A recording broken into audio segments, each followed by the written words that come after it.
Morning, everyone. I'm just going to turn my light on. Just 1 second.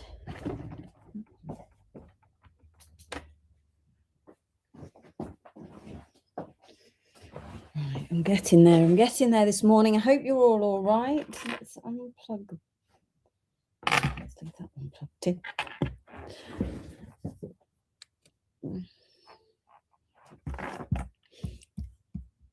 Oh, it's flickering again, isn't it?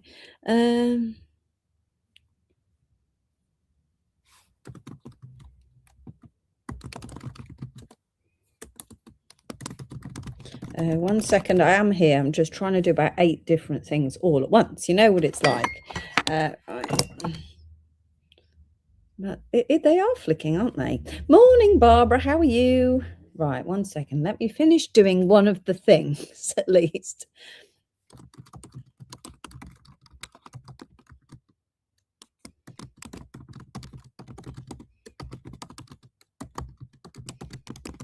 I don't know why they're flicking. Very, very strange.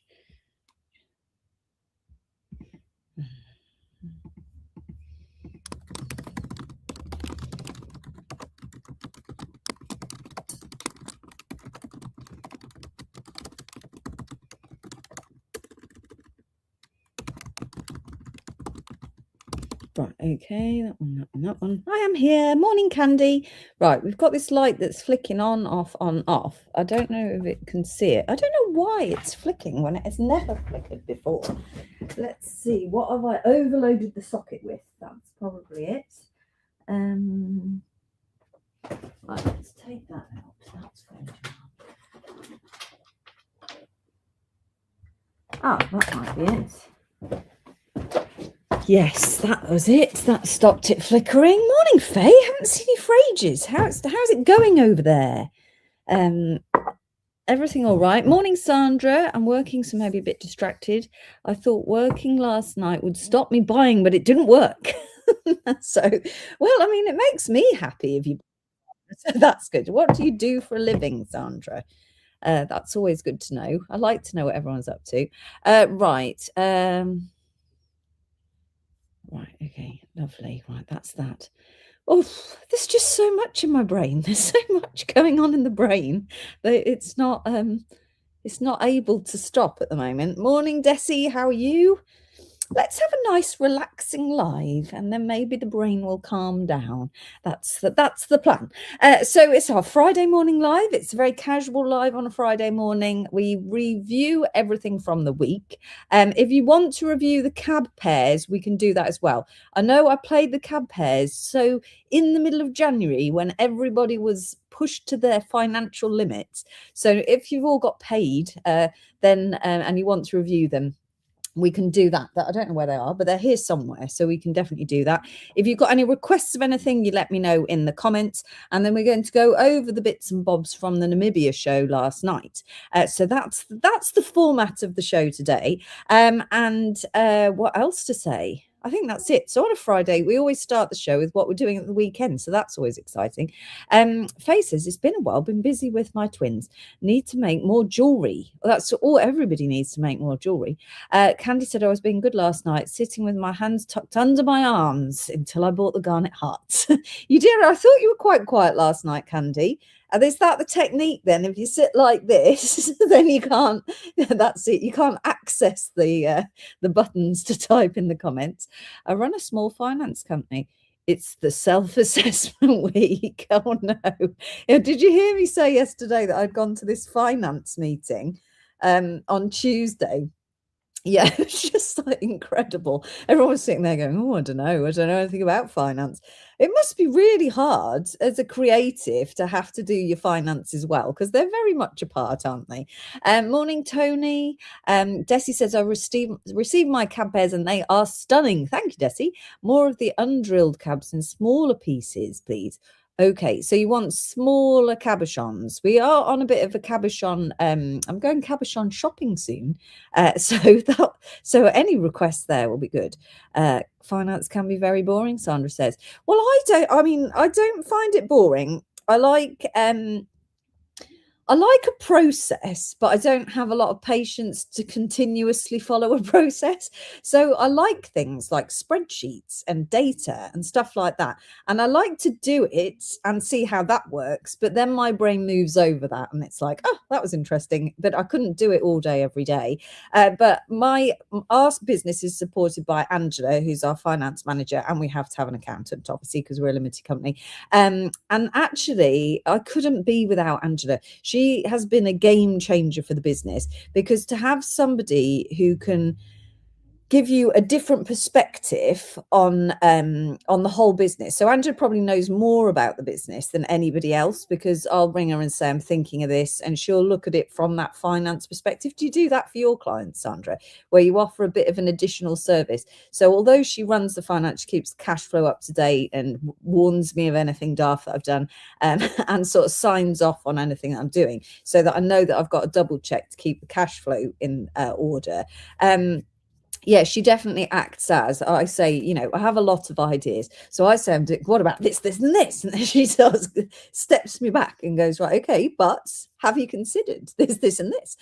So it's so helpful to have a really good finance person, who can just be that bit of a buffer. That's what this company was talking about on Tuesday, that they sort of offer that advisory service, but I have a feeling theirs was a slightly heftier fee.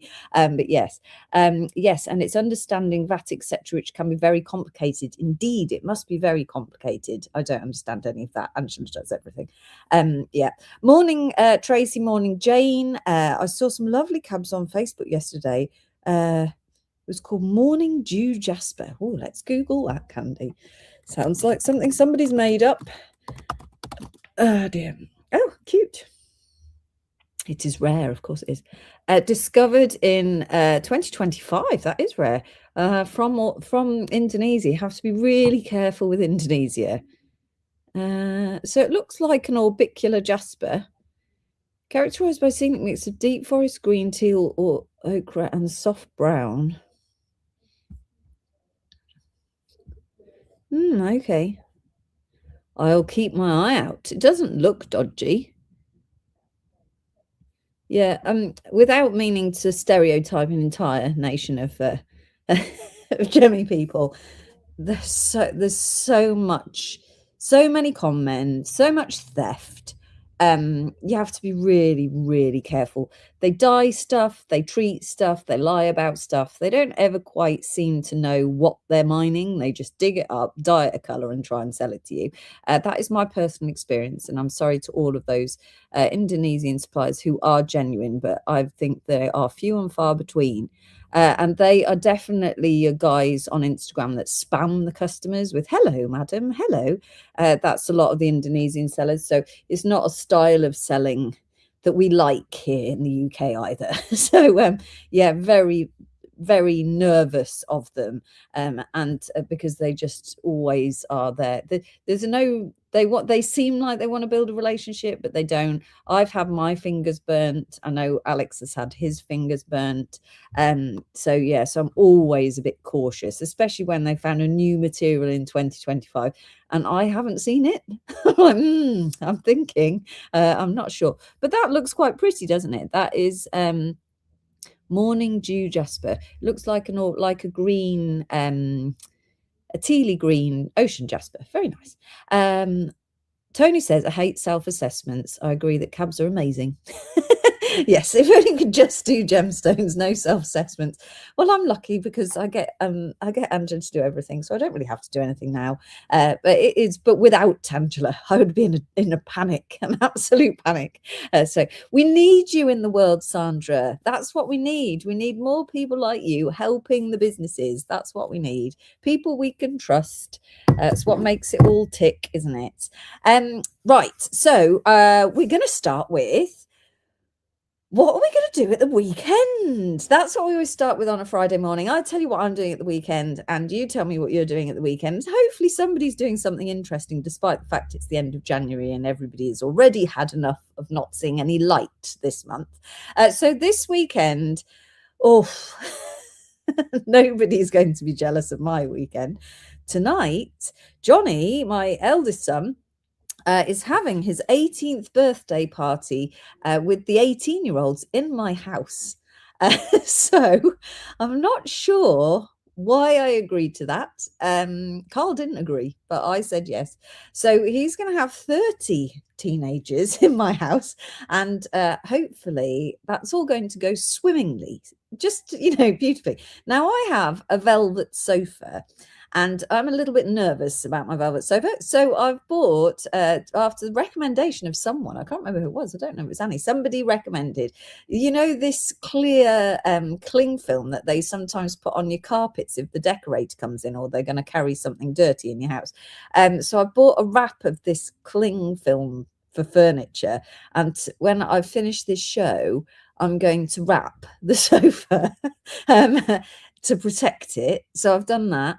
We had a new kitchen last year. I'm slightly nervous about that, but generally the teenagers, they're not daft. They're not silly people. So I'm sure they're going to be respectful. So that's tonight. Carl and I might move upstairs. So we've got a top floor in our house that is a guest floor. It's delightful. And I might move up there so that we can't hear them, because otherwise they're going to be directly under our bedroom and Carl's just going to nag in my ear for the whole evening. And the last party that Johnny had, he had the after prom party where 63 people were in my house. Just to say, I don't have a massive house. I know I've just made it sound massive, but I don't have a massive house. But they fit in, but it was in the summer. And so some of them were outside. And now I'm thinking, but so 30 people seems, bearable, maybe, I don't know. So today I've got to finish the show, finish some work, and then I've got to go and get snacks. I'm not buying alcohol to feed the teenagers. I'm sure they'll come with their own. So I need snacks and things like cups and bin bags, carpet cleaner. Any more suggestions are welcome. So I'm thinking if I feed them, they might not be sick in my house, and try and reduce some of the alcohol intake. Yeah. So tomorrow I'm going to be cleaning up. That's what my plan is. And then I've got a man called David coming to stay for the NEC. So David Bro is I don't know what he would class himself as, but he runs a business called Jewelry Outlook, and it is it publishes information about the jewelry trade. So I guess he's press, really. He's press for the jewelry industry. And he's really lovely chap. And he's going to be working at the NEC, and I'm going to be working at the NEC on Monday. So he's going to come and stay at my house, and then we're going to be working at the NEC. We're not working together. He's doing one thing, I'm doing another. I help out a friend at the NEC. So at the NEC on Sunday and Monday, and that's my weekend. So, working and cleaning up, hopefully not too much mess. Amazing. That's my weekend. So come on, everybody. You must have a more exciting weekend than that. They were at Tucson, Candy says. I've got eyes in Tucson. Nobody said I'm going to hunt them out, Candy. Let's do that.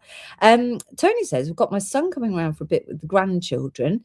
That's nice. I bet that's exciting, Tony. Are you one of those grandmothers who bakes and stuff, or are you an active grandmother who sits and plays with the kids, or are you a grandmother who just tolerates them, let's say?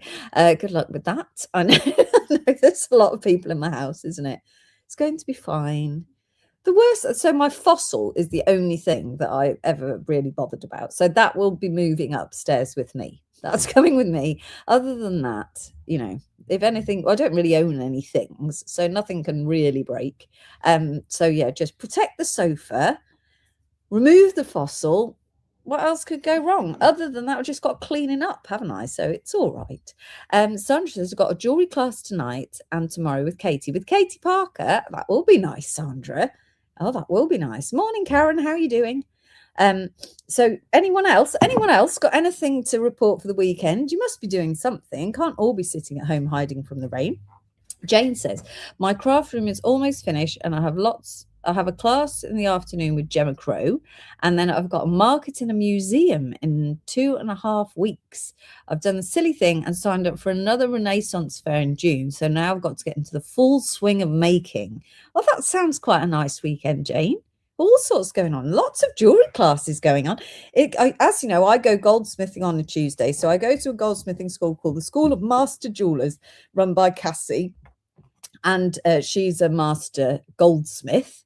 So she was saying that I can't remember when she runs her courses. So she has these 2 courses a year that you have to do for a week to be able to get on a bench. So although I call it goldsmithing school, it's not a school where you learn in a traditional manner. You're actually hiring a bench. So there's about 15 of us I do a Tuesday, and I hire the bench, and you sit there and you're making whatever you want to make, but Cassie is in the room to ask, and so everyone's doing their own thing. So it's not a sit down and learn this skill or that skill. So I've been making all sorts of things. I'm trying to practice making to try and make my mum a diamond ring, a gold diamond ring. So every Tuesday I go. So I've made a round setting as a ring. Now we've done an emerald cut setting. That's what I was working on. I'm working on a charm for Jemmy Claire, because Jemmy Claire, for her 50th birthday, asked all of her friends to send her a charm. And of course, loads of us are jewelers or Jemmies. So I bet she's going to get some really cool things. It's such a good idea. So I'm working on that for Jemmy Claire. And so on a Tuesday I go. Anyway, the point was, Cassie was saying that she got her class advertised and only a couple of spaces are gone. And then over the last couple of weeks, it's just filled up. Everybody's decided to learn. That's it. Everyone's just learning. So that's really good news, isn't it? So I'm glad that Gemma and Katie are going strong with some classes. And plus, it's a bit miserable out there. So what better thing to do than to make some jewelry? Tony says, I don't bake. I'm the nana that lets them be children and very easygoing. Oh, that's the best kind of nana, isn't it? Where you can just go and be yourself without being scrutinized. Morning, Michael. How are you? So right, shall we? We can crack on with the show. Last night's show was all about my trip to Namibia. Now, I don't think you all want to be bored with my photos for a second time. But I don't know if you were watching or not last night. The live is there if you want to catch up and watch it. Oh, before I do that, I'm just going to mention that a dear friend of mine, is doing a charity walk, and I said I'd put the link into the live in case anyone wants to do a Just Giving thing. So I'm going to read it because my friend Michael works for Cash Converters. Really nice chap. He's a guardian at the SA office as well. Very nice, very supportive of everybody. And him and 8 Cash Converters team are going to trek 78 kilometers around the Arctic Circle over 3 days. That's mental, isn't it? 78 kilometers in the Arctic Circle. So it's going to be really cold. He was telling me the conditions. It sounds very scary. They're raising money for the Genie's Wish, which enhances the lives of people from birth to 40 years across England and Wales with treasured wish that are suffering from serious or terminal illness. They also offer young carers from 5 to 18 years the age or an individual wish or group trip day out. So all the money will go to the charity. There's no one's creaming any money off the top or anything like that. So if you wish to donate, then please use this link to support Michael. He was only £200 off his target. So I was like, oh. So I think he sent it out as a final push because I think they leave in a couple of days. And so there's the link. If anyone wants to give.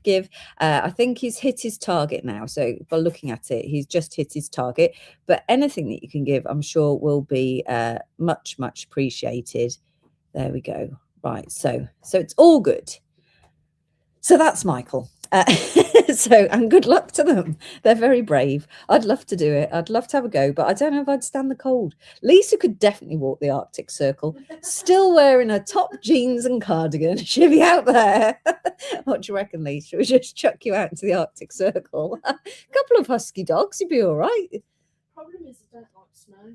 Oh no, that would be a problem. I don't mind cold, I just don't like snow. You don't like snow? So it might be a bit of an issue. Yeah, maybe not then. She's off the hook. So yeah. Desi says, I have a question about the trip. How do you arrange such an experience? Do you do it via TripAdvisor, a holiday company, or by knowing the miners? I'd love a mining trip. It's a very good question, Desi. No, there's no experience I don't think that you can buy in the world of gemmy things. There is a lady who does trips whose name is stuck in my brain. It's going to come to me in a minute. I've never met her. I've spoken to her, and I was going to do a live with her once, but back in the very early days. Her name's Kim. See if I can find her on my WhatsApp. She used to pre-COVID. No, that's not that Kim. She's not in my WhatsApp. She used to do trips. I'll try and find her details for you all over the world. And that was her whole business, is that she took people out to Sri Lanka and introduced them to miners and things. But I can't remember her surname. I'll try and find the link. No, for me, it's just nagging people that I know. And it takes a lot of nagging. So you see how I just say anyone can come with me. Other people don't feel like that. They don't want other people coming with them. So no, I organize it myself. I have a massive network. So I have a big network of people that I know. And so when I go out and meet other people, I just invite myself. So I'd say, can I come with you? And you'd be surprised how many people say yes, but then actually trying to organize it is a little bit trickier. So yeah, so sometimes when I go out to the gemological conferences, the miners will be giving a talk, and then afterwards I'll accost them at the end and say, oh, I'd like to come and have a look. Please, can I come? And they struggle with saying no face to face. So they normally go, yeah, email me. And then it takes a while to persuade them. So no, there's no holiday company or anything that does anything like those. It's just knowing people. I've looked at doing trips ourselves because we got asked a lot for India if we could do trips. But it's insurance, and also I don't know how good it would be coming out to India with me. I'd feel, what do you want to do? We go to work, and we're working in an office. That's not going to be interesting to anybody. So would you want some touristing stuff and then to go and look in a gemstone shop? I don't know. I mean, it is possible. We have discussed it over the years, but when I looked at it, it was getting insurance. If you're taking a group of people, is how do you insure that? But that must be doable if we really, really wanted to. Also, the cost of the trips are very, very expensive. So I think when I priced that out of doing an India tour where you could pay to come with me, you'd be looking at like $5,000 a week to come. It's just would be so expensive. By the time I paid insurance, your flights are just extortionate. To put you in a half decent hotel where I know you're not going to have a horrible time, things like that, excursions, it would be, I think between £3,000 and £5,000 for the experience. So it depends, where you want to throw your money, really. But yes, so maybe we would consider it in the future. But at the moment, no. When I go out and about, I literally just invite myself to people's. And normally once you've found one person, you can connect the network, and then they will introduce you, and then the next one will say, oh, come and do my mine. Okay, so that happens quite a lot when we're out live selling and they see us live selling, and then they're like, oh, come into mine and have a look at what I do, because people get quite excited. But no, there's no quick route, I'm afraid. But you can do mining in the UK, Desi. So I would start with the Blue John mine. You can pay for the Blue John mining experience. I think it's about £300. And then you can go and mine your own Blue John. That's really cool. That is definitely worth doing. I don't know. Other mining in the UK, I would say, would be on top, not an underground mine, because of health and safety. I'm not sure a lot of people do it. It's all about insurance, ultimately. If you go into some of the mines that I go into and there's a landslide, you're dead, so they can't insure for that without it being very, very expensive. So yes. Right. I am, Bridget says I'm fine. Daughter has to go under a scanner again. Oh, this sounds not very nice. I hope all is well there. Yes, we hope she does get better. Desi says, that is my business idea. They're mining trips for gemmy addicts. Yeah, I mean, do it. But it's the cost. That's the trouble. I mean, if you think the flights, you can hardly fly anywhere now for under £1,000 for a flight. So to the places that I go, you're looking at £1,000. If you get the timing right, you can get it down a little bit. But when I started Chalmers Gems, flying to India used to cost me under £300. So it's now extortionate to fly. The world is definitely not wanting you to go anywhere. So yes. Jane says, Anne-Marie Bamford, do you poor? Oh, Anne-Marie Bamford's got gout. That hurts. My granddad used to get gout, and that hurts. Right, China order. They are desperately trying to pick them. We're nearly done. We're on the last page, so we're hoping to get them out today. If not, it'll be Monday and they'll all be done. I'm so sorry about the delay, but we are nearly there. Also visit a fluorite mine in Weardale. I don't know if you can go into the fluorite mines in Weardale. Maybe you can now. It might be worth having a look. Desi, which fluorite mine is it that you're trying to get into in Weardale? Oh, for me to look at. I thought you were going to start, Desi. I was booking on. So you can, if you do it, I'll come. But I don't know if I imagine you've got a responsibility for people. That's the problem. I mean, I can be responsible for myself, but I'm not sure about all the people. I've no desire to scrabble around underground. I prefer sitting in the warm, Jane says. It is very it's a very unique experience. It's only for a certain personality. I do agree with you there, because again, it's dangerous. It's cold. It's wet, muddy. And it's dangerous. If it collapses, you're dead. There's no way around it. Morning, Hazel. But lots of people like to do it. I would say, Desi, if you're keen on mining, I'd get up to Yorkshire, like Cumbria, and do surface mining. Look for geology groups, and they will go out mining as geologists. They'll show you where to go, where you can mine on the surface. And you're looking for the galena mines, the lead ore mines that used to be when we used to mine lead for church roofs and windows and all of that sort of thing in the UK. Those are the galena mines, and they are accessible. They're on farmers' land, but they're accessible. And in the galena mines, they found other minerals like your fluorites, your quartz, your calcite, that sort of thing in the galena mines. And they just dismissed that because that's not what they were after. So if you can find the locations of the old galena mines on the surface, you'll find around those mining areas minerals, definitely, because that's what they were there for. So you're going to find minerals. If you choose to go into a closed galena mine, do not go without an expert. That's absolutely, don't think, oh, I'll go in and have a look, because it's like a rabbit warren and you won't be able to get out. So, I mean, one that I went with a lady called Helen, and I think if you knew it was there, you could just walk in it, and there's no way you'd get out. I mean, some people have marked stuff on the wall, but not clear enough for me to find my way out. So, and that is, you're following the tracks from where they used to put the little trucks, the mining trucks coming in and out. So it's like a rail line, and you follow that. But of course, it branches here, there, and everywhere. And they know where the geology guys, they know where the minerals are. So you follow them in. You never find your way out. You could be in there forever. So yeah, I think I was. And it can be quite dangerous. So don't go in to a mine on your own without an expert, but you can definitely start mining on the surface if you go to a place where the galena mines are. So geology, that's what you need to look for. Geology groups that you could join that will then advise of where you could go. That's what I would say.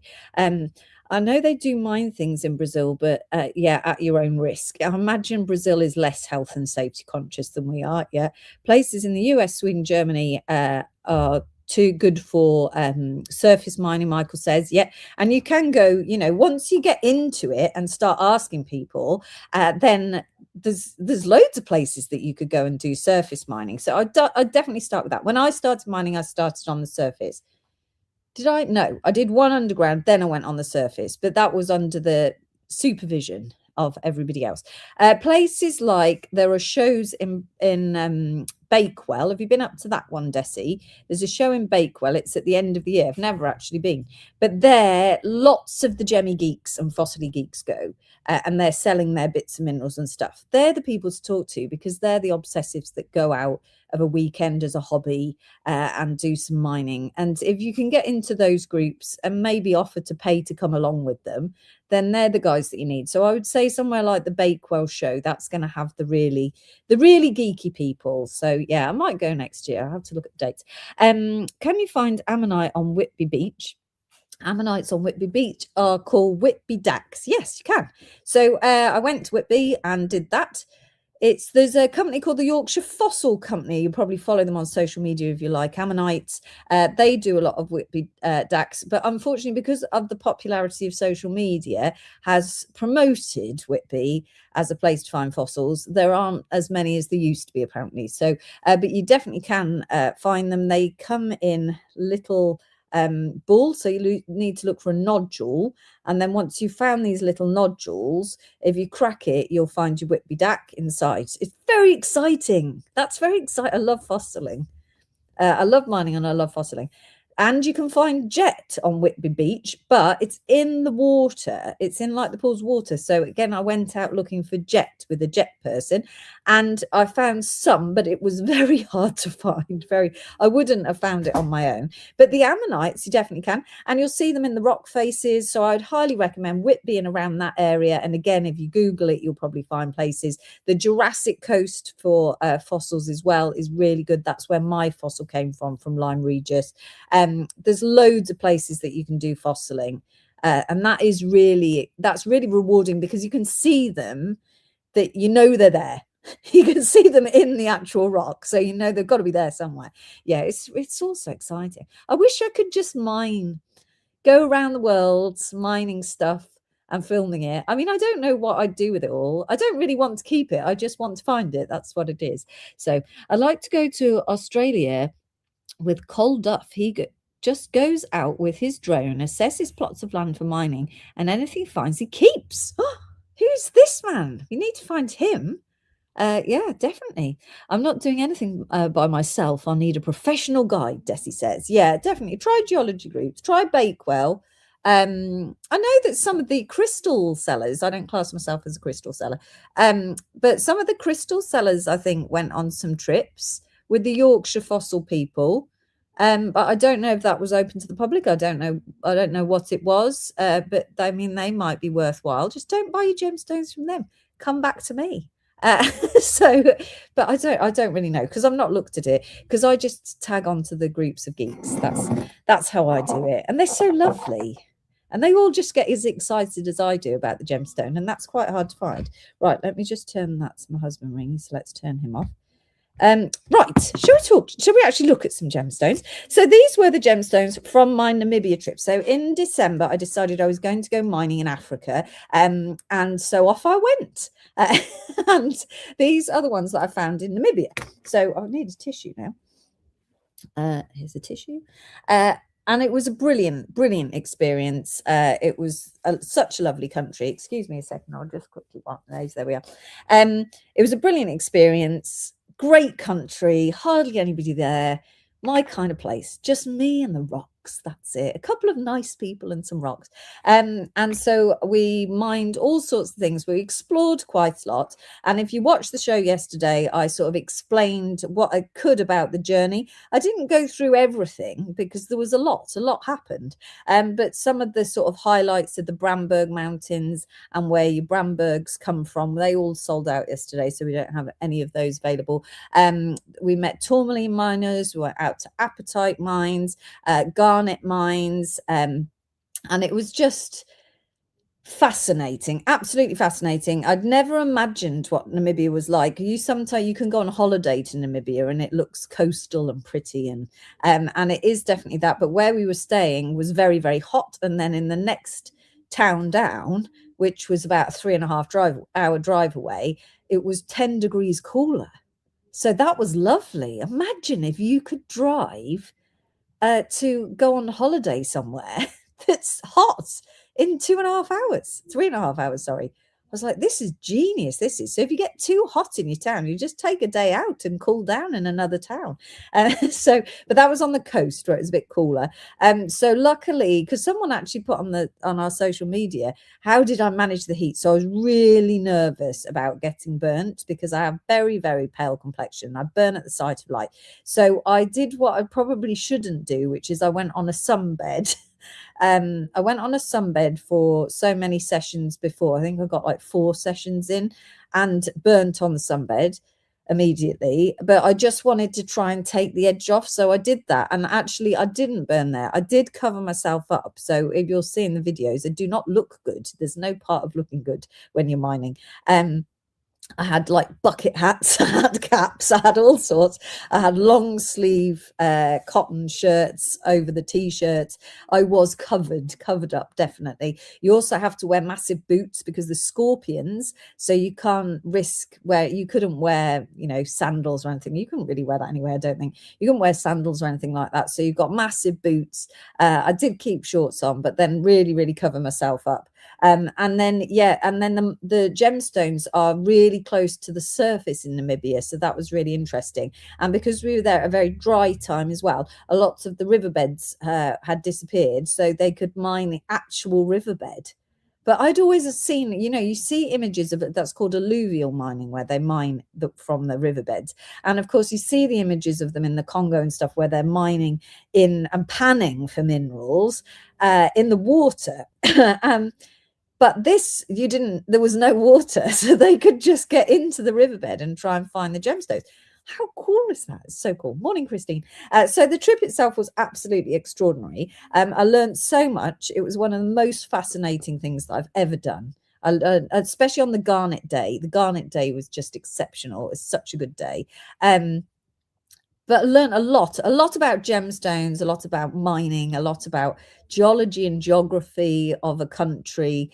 It was just fascinating, and a lot about the culture and the mining conditions and things like that. And obviously, they're something that we think about all the time, and it affects all of our businesses because we're trying to all be responsible for how we act.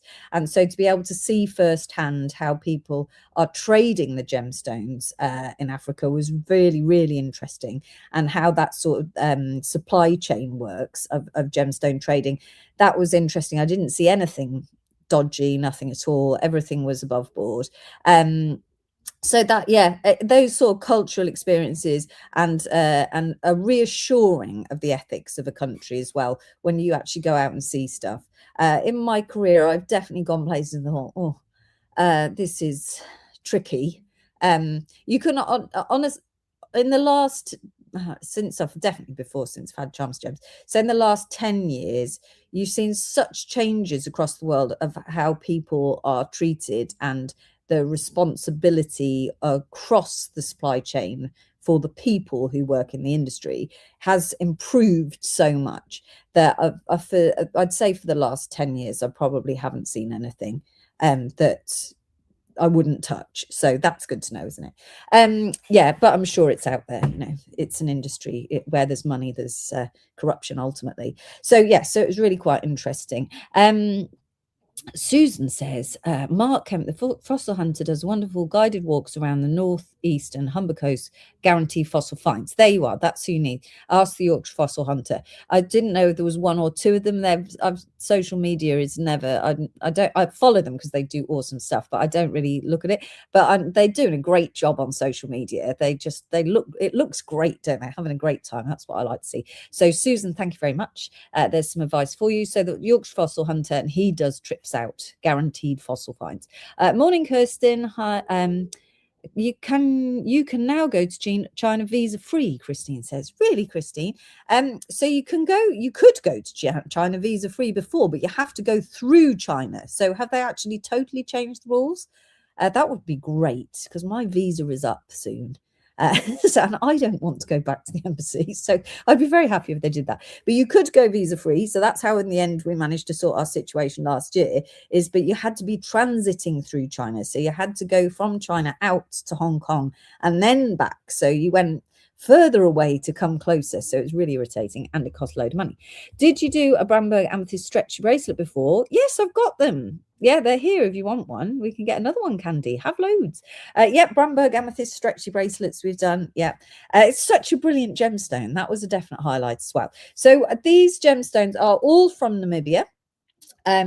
And they're just awesome. They're awesome minerals. To know the journey and to know the location, you know, I can visualize exactly where they came from, is brilliant, absolutely brilliant. A whole new level of knowing where your gemstone came from. Yeah, and so I highly recommend that you purchase some. I've got nothing else to say about that, really. They're a little bit of the best of the world has to offer. And I think it was a great trip because you could see you're supporting entire communities of people again, which is really important. It's one of the things I love about our India trips is that you can see who we're supporting when we do this. And it was definitely that feel that you could see that we're supporting the guys, the miners who were coming with me and then their communities. So it was really lovely to see. That's why our Prime Minister's gone all the way to China to get us all a free visa. Do you reckon that's the only reason he went, Christine? Or do you think he might have gone for something else? I mean, I'd go for the food if I were him.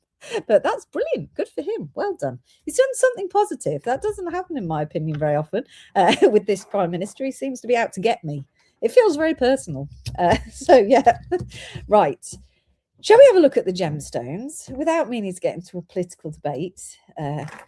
Right. Let me get my other invite. Yes. If anyone's got any questions about Namibia, the trip, mining, gemstones, jewelry, anything that you want to know, then just pop them into the comments and I can answer whatever I can, or give you an opinion on whatever you want to know if you need an opinion.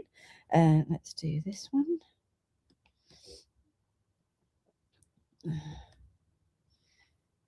Right. I don't know where Carl rang me just now. So maybe he might pop onto the live. Okay, did that work?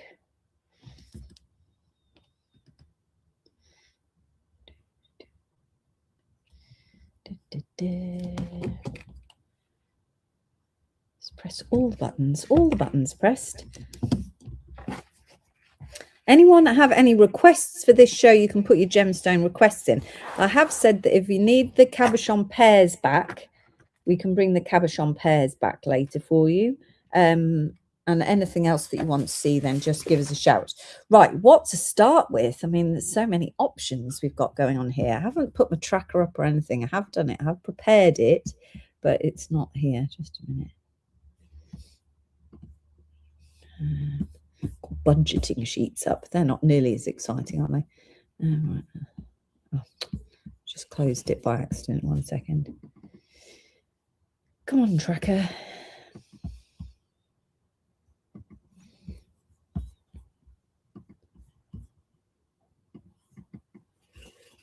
Right. I can hear Annie taping out there. Taping all your parcels up. And reduced the tariffs on the Scottish whisky. This is all very important. And some other stuff that he's not stating. That was the food, Christine. Oh, right. So good for him. Tariffs on Scottish whisky is really important to Scotland. I know that I'm making it sound like it's not, but it is, because that's a massive part of their economy, the Scottish whisky. And as if they don't have enough trouble with the Chinese, they have a lot of trouble, don't they, with the Chinese copying it. So, yeah, so that there, please. Morning, Mary. How are you? How is it over there in Kansas? What kind of weather are we looking at? Right, I'm going to start with, what should I start with? We've got some purpurite left. Let's go purpurite. We'll do it in a different order to yesterday. That one sold out. This one I've got left. We'll put a different cloth down for purpurite because it's very dirty. So purpurite is a Namibian gemstone, and this is one of my favorite gemstones.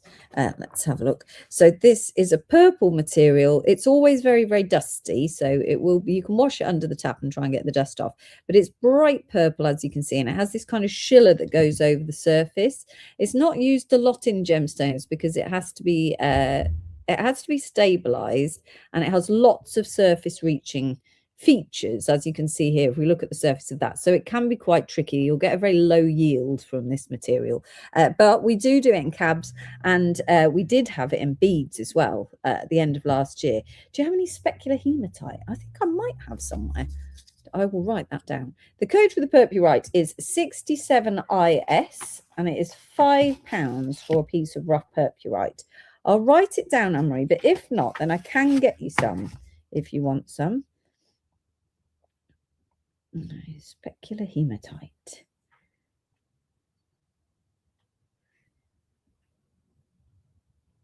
Lovely. It's cold, Mary says. Have you got snow, Mary? 67IS, and that is for a piece about 4 centimeters. Look at that. It's gorgeous, isn't it? It's a nice one. I've got one for Desi.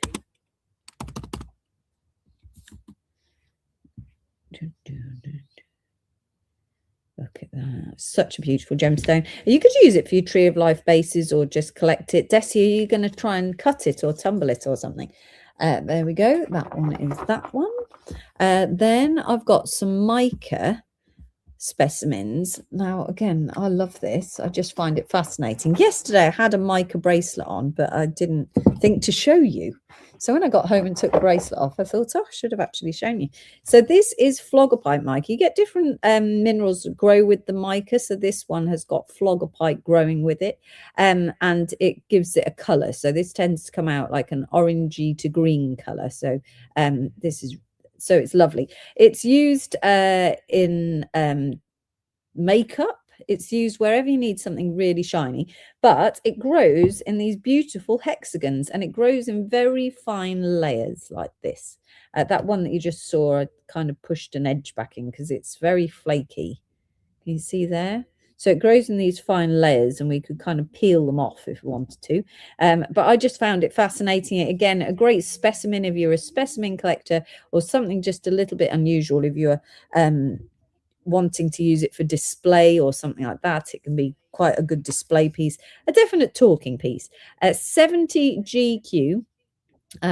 Mica can break easily. So yes, very, very easily. So you can see there, this one, for example, I could peel. That's how easily it will break. So I just peeled that piece off, and you can see that it's very, very thin, each layer. That layer just fell off. Yeah, so it is very, very fragile. In this form, like this, you're going to use that as a decorative piece. Maybe you're going to put a tree of life on it. I don't know, whatever you're going to do with it. It's not going to, break in your hand into nothing. But if you wanted to just separate the layers, then you can do. So it is fragile from that point of view. 70 GQ for £5 for mica specimens, but they are lovely, aren't they? Not much snow, says Mary. Oh, so Mary lives in Kansas, so we like a weather chat, don't we? 70 GQ for your mica specimen. Let's pop that there. Oops, lost the ticket and dropped the ticket. Then I've got one orchid calcite left, haven't I? Julie bought one yesterday, but I can't remember which one she bought. She did have a preference. I'm going to show this one. There is another one. This is orchid calcite, which is an orange calcite, and this grows with the phlogopite mica on the top. And I just thought they were beautiful specimens and a beautiful example of the calcite. In Namibia, there were loads of different colours of calcites in all different locations. So as we were driving along in one particular place, the landscape went a pale blue colour. And so you could ask so many questions because you could see all the little mines and things everywhere we went. And they said, oh, it's calcite. So we stopped and got out, and the floor was just covered in different kinds of calcite. And there we managed to mine a pale blue calcite with graphite, I'd say inclusions, but they're on the surfaces like this. So with graphite growing with it. So little graphite crystals growing with this pale blue calcite. So we mined some of that. There was an apple green. There was the orchid, all different colors. Just insane that you're driving along and then suddenly you find all of these different gemstones.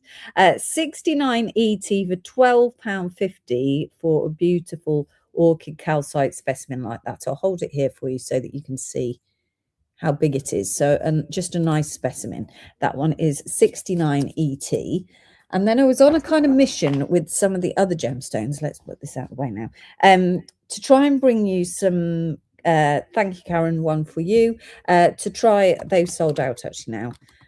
To try and bring you some pieces that could be used to make into jewelry. So I managed to get some things like the highlight, for example. So this is a particular type of opal. So this is called highlight. So it's an opal which forms with these little bubbles. These are called botryoidal formation. It means grape-like. And it fluoresces bright green. Look at that.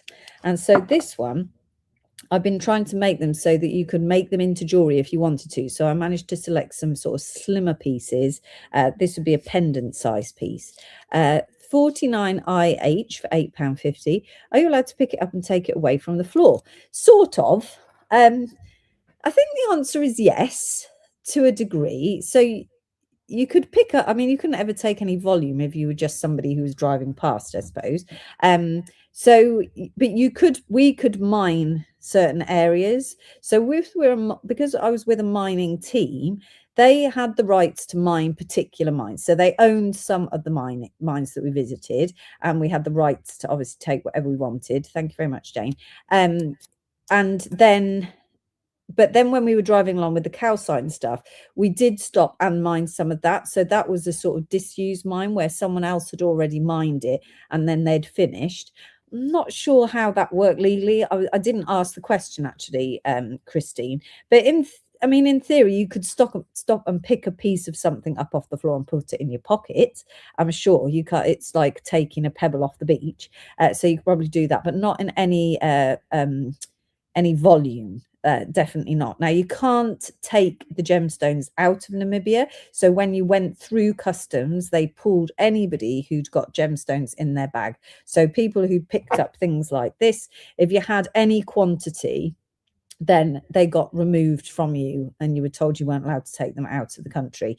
And I saw people being pulled from doing that. So they're very strict about that. So you do have to be careful. As I said last night, I think it's a bit of a frustration, and maybe their tourist board needs to look at that, because you are also encouraged to buy from the miners at the side of the roads. There's miners, and so you can't have both rules, can you? You can't. That doesn't. I've got a photo actually. This is quite funny. Let me see if I can find it. I don't know if I sent it to myself. Just a second. I thought I had. If I've got this photo, I'll pop it up. No, it might be on my phone. No, right. Okay, let's see if I can show it to you on the phone. Because there was. Let me just remove this a second. Is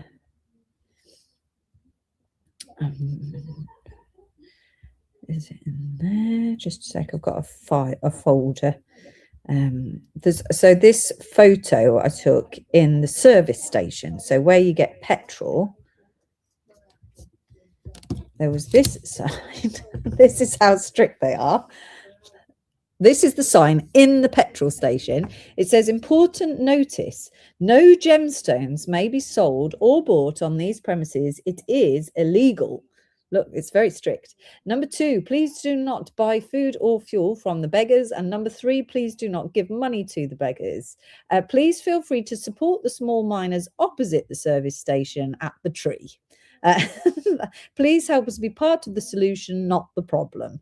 So they are very strict about making sure things are done properly, I think. But when they're giving you that option to buy from, the miners under the tree across the road, but then when you get through customs, they take it off you, I don't think that's going to be very good for tourism. But in theory, you could collect up a few bits and bobs, definitely. And everywhere you went, there were little miners with trays that I think the ladies sort of stand by the side of the road and do it, and the husbands are actually out mining. So it's quite cool. Right, let me just put this one in for Jane. So that one's Jane's. Thank you, Jane. I've got different, a few different ones. So if anyone wants any of these, let's just do a couple of different sizes. And these are your highlights. Oh, I've taken the screen away. Just a sec. Add back. Okay, I understand if it was from private mines, and you're not allowed to take them, but fallen on the floor, it's a bit, yeah, it's a bit of a vague one. Like you hear people saying in the UK that you're not supposed to take fossils off the beach and things like that as well. I don't know if it's that severity. I'm not really sure. I know that I worked with people who had mining licenses and the license to export. So where I was buying the gemstones, they were going back to be wrapped and packed and sent out the country legally. So it's very different. Well, I'm not going to be breaking any laws. That's not how I work. 43WS is your highlight specimen. There again, this is quite slim, so good. We actually sold some of these in jewelry. That's why I picked them up. So that's a pendant size piece because it's really unusual. And when we sold them in jewelry, they just flew out. I think because of the fluorescent property, they are a type of opal, just something really cool and very different. You have to work. I mean, I don't know if you just went as someone trying to buy gemstones. I did see some other people there trying to buy minerals, and so I don't know how they got them out. But because I had set myself up that I was connected to the miners and I knew how I was going to get them out before I got there. So, but then I'm very used to exporting and importing gemstones, so it's not scary to me. I imagine for most companies, even trying to do that must be a little bit daunting. And you need a big volume. You know, you can't just stick it in the post. We're talking about it's going on a container to get back to the UK. So you need a volume. Anne-Marie's taking that one. Thank you very much.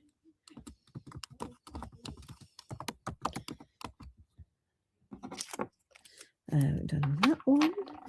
Got another one. Do you have any bigger pieces? Yes, I do. Yes, just a second. I'll do this little one again. Look at that one. So these are all the jewelry sizes. I think if you just picked up a specimen or two, just one or two of the specimens, I think you would be fine. 41HZ, £8.50 for that one. That's nice and bright as well. And again, a nice sizable piece. You have to be careful. It is a type of opal, so maybe I don't know about putting it in a bracelet. You'd have to keep it quite safe in its setting. It'd be fine as a pendant though.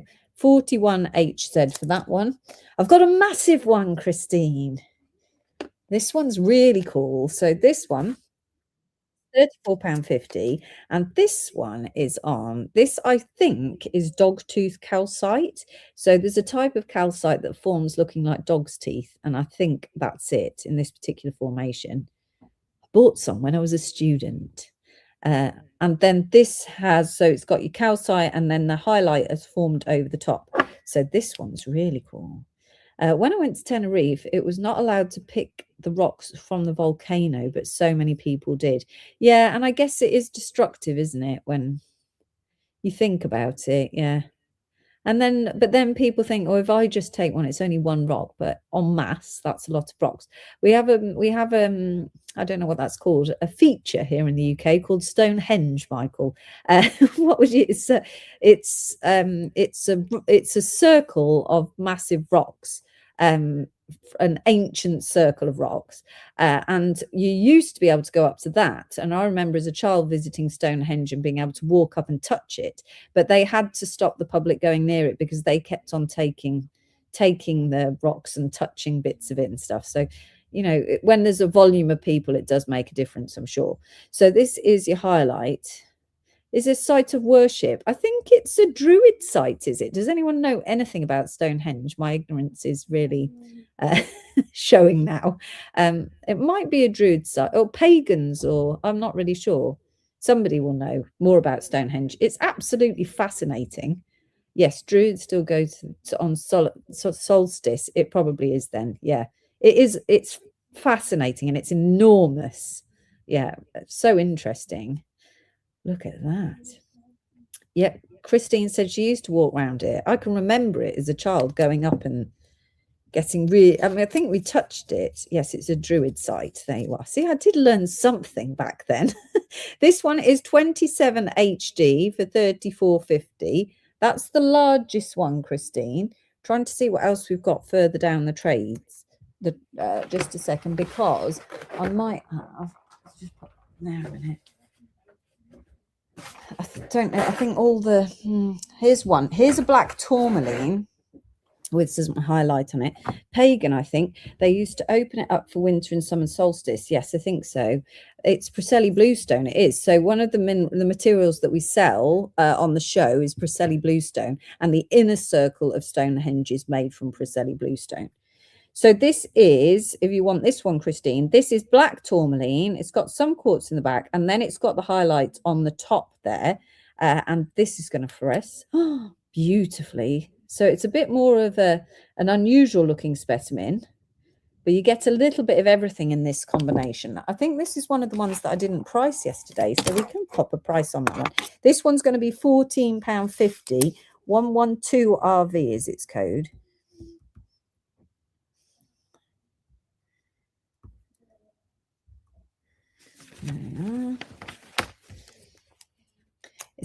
It's a very eerie atmosphere, Sharon said. Is it? I don't remember that as a child. 112RV, 1450. So that's your black tourmaline and your highlight together, growing together there.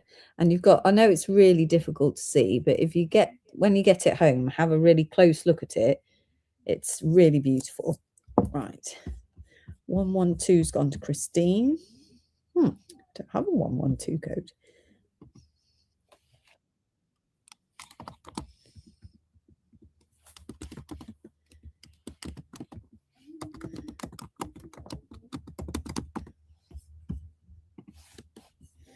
Lovely, thank you. Anyone for number 27?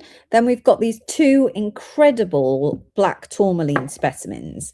These are the collector's specimens. Oh, it's just so beautiful. So this is the largest of the black tourmaline, and I kept on harping. They are amazing. So you do find rough black tourmaline and black tourmaline specimens, but to get this very, very high luster, that's a bit of our sticker that will come off. To get this very high luster is really unusual. These are gorgeous, gorgeous specimens. So this is a massive piece of black tourmaline, and I know it's very important in the crystal healing world. Black tourmaline, we sell a lot of rough black tourmaline. I think it's said to be good for grounding, so it's got a real purpose. This one at the back has grown with some other tourmaline crystals, so you can see that it's sat alongside some others, but that is a whopper of a crystal. If you're going to use it as a display piece, or you want to put it next to your bed or wherever you're practicing your crystal healing, this is a great size with a flattish base, so you're going to be able to really make a beautiful display piece of it. This one is 89 VB for 39.50. I kept it. I did them all at the best price I possibly could. So I think that's a great price for such a large specimen. 89 VB for 39.50.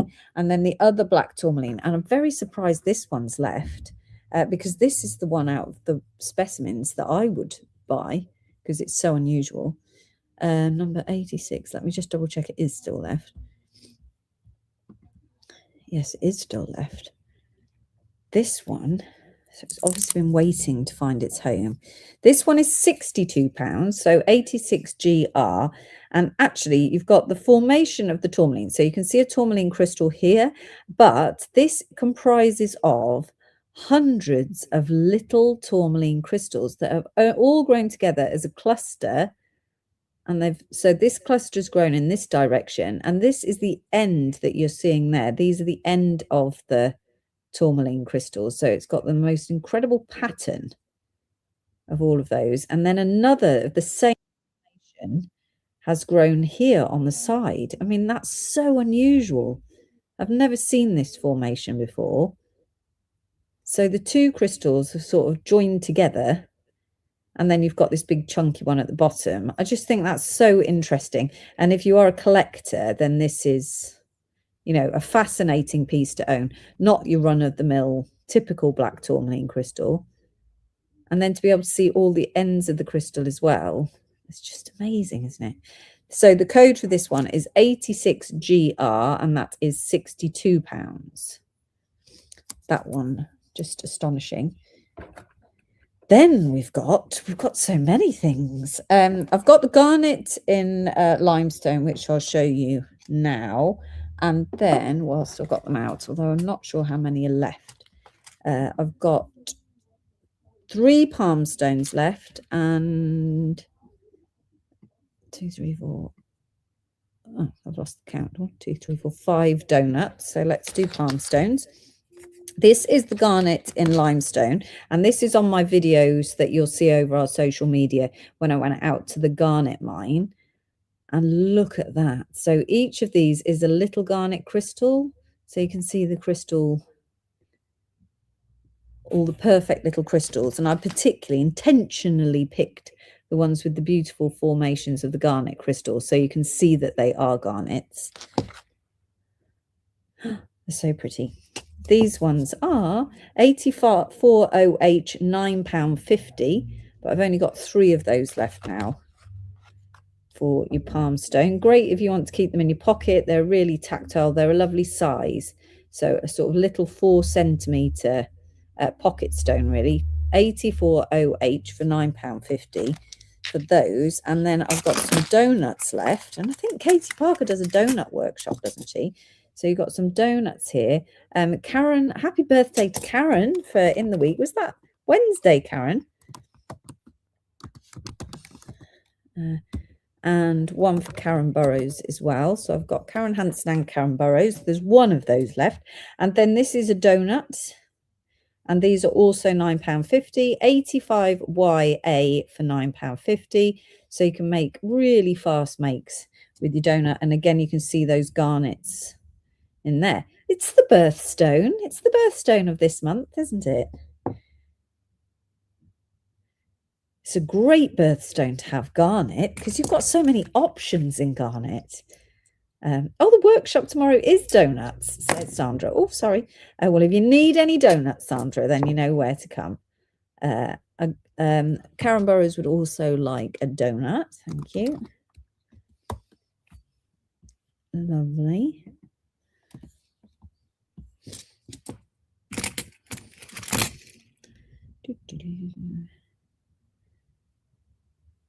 So cute. The best birthstone, Karen says. These are 85YA for £9.50. And we also found them growing. You found the garnet growing in the limestone with epido. I'm wondering if this one has got a touch of epido there, look. And that's gone, that material will go over to China to be carved. And I can't wait to see what that looks like because it was really cool. Do you want a sneaky video of that? Let's see if I can easily locate the video. Garnet file, garnet nepido. So this is a great example. Turn the volume off. That's the garnet and epido that I found while I was out. So you can see the epido crystal is the big green crystal. Let's take it back. That was too quick, wasn't it? So yeah, so the epido crystal is the long, slim crystal, and then the little garnets in the limestone. Just brilliant, absolutely brilliant. Let's take that one away. There we go. We're back. We'll have to put this screen back on. There you go. Jane Price for an 84. Thank you. They've sold out now. I got unlucky with birthstones. December is not great. What have you got in December? Tanzanite, have you? Tanzanite. That's a good gemstone. I can't remember now what else you've got, Michael. Let's have a look. December birthstone. It's funny because as a gemologist, you don't learn birthstones, you learn science. You've got tanzanite and zircon. I see what you're saying. It's not as exciting as garnet to me, but tanzanite's an interesting gemstone. Right, that one. Oh, then let's go on to these. So I absolutely adore these tiny little tourmalines. Expensive. It isn't expensive. So sometimes we've tried to do strands, birthstone strands and things like that. And it is really difficult with the birthstone. Yes. What do they use garnets if they aren't of gem quality? For abrasives? No, so garnets that aren't of gem quality will come into this market, so they'll be used for carvings and for the crystal market, really. I don't think commercially garnet is really used for anything in particular, so not that I'm aware of anyway. I don't think it can be used as an abrasive. It's just got an average hardness, so it wouldn't be used for that. So no, it's for gemmy people, or it has no use. Imagine. If only somebody could. Let me double check that the internet doesn't say. Used for industrial. Is garnet used in industry? It says it's durable, can be used in blasting, water filtration, and some abrasive powders. So its hardness is 7.5 to 8.5. So I would argue there is better things, but it is found in volume. So turquoise and tannin. You've got turquoise as well in your December birthstone. So you've got some options. But yes, right. These are just so cute. These are feldspar crystals with tourmaline crystals growing on top of them. And I'm just totally in love with them. They're so beautiful. Look at the little tourmaline crystals. We've sold quite a few of these yesterday, so there's not an awful lot left in this tray. Just put that there. And they're much more beautiful in person.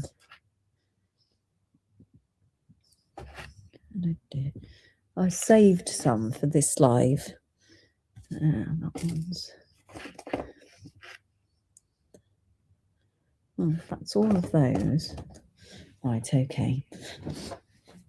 I rarely see great garnets as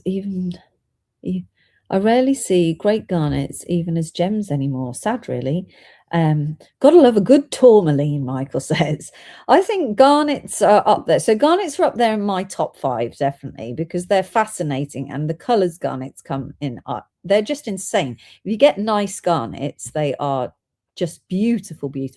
I think a Savorite garnet, it surpasses an emerald. Why would you buy an emerald when you can get a Savorite? It just ticks all the boxes. So I love that. But I do love tourmaline as well. But tourmaline is one of those gemstones that gemmy people absolutely love. I think it's got a great color variety. It comes from all over the world. You get some cool optical phenomenons with it. It's a really interesting material. But from a sales point of view, it doesn't sell nearly as well as some of the other colourful gemstones. Yeah, in my mind, it really should, because it's just so cool. Yeah, but so tourmaline, but tourmaline does sit at a higher price point, I suppose.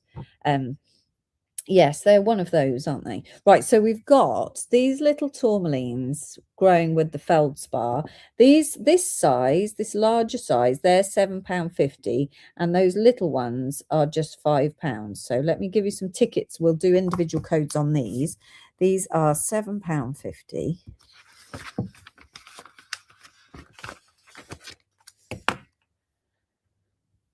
$1130N.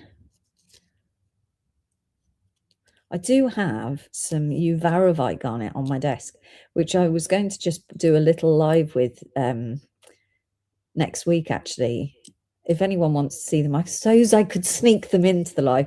That's really rare, Michael, Uvarovite, because they're microscopic, the crystals. They're really tiny. This one is gone to Hilya Green. You're back, Hilya. She's back in for more. So 113. Oh, wait a minute. I'm going to have to switch numbers because 113.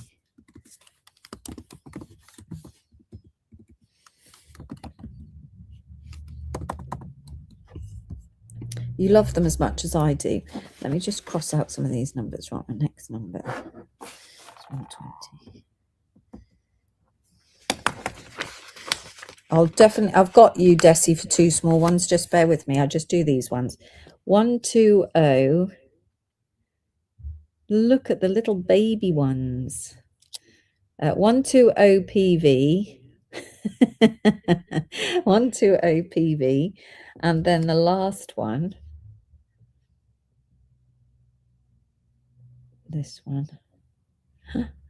Very pretty. This one's going to be 121 750. The pen's not very good today. So, right, 1 second. 120 has gone to Karen Burrows.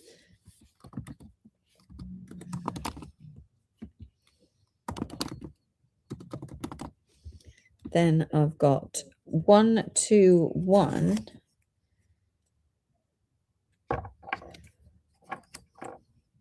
has gone to Hillier.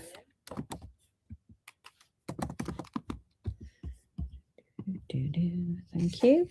Then I've got 2 for Desi of the small ones.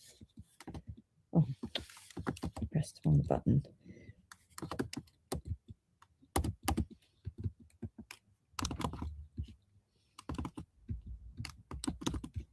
Two small ones. I'll just do 2 totally randomly for you there. 122 and 123 in case you document numbers, Desi.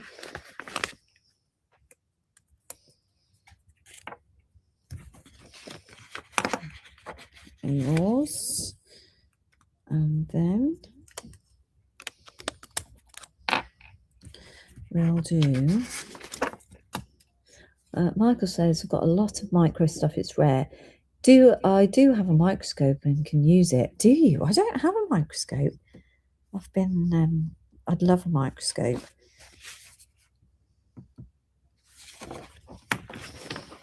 One, 2, 4, 1, 2, 5. Just 1 second. I've got 1, 2, 4 for this one. 1, 2, 4. You just need to put the number today.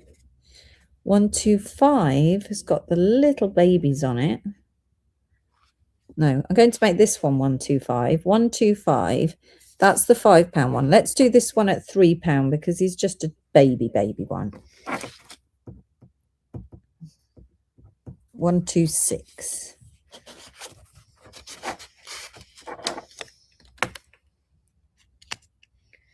Right. 1, 2, 4's gone to Charzane. 1, 2, 5 has gone to Hillier. Anyone for 1, 2, 6?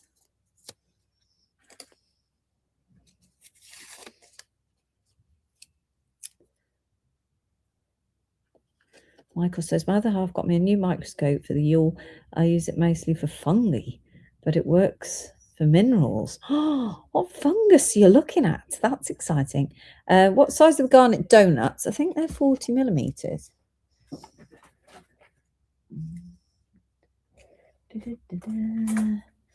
Let's give them a measure, Hazel. Just a second.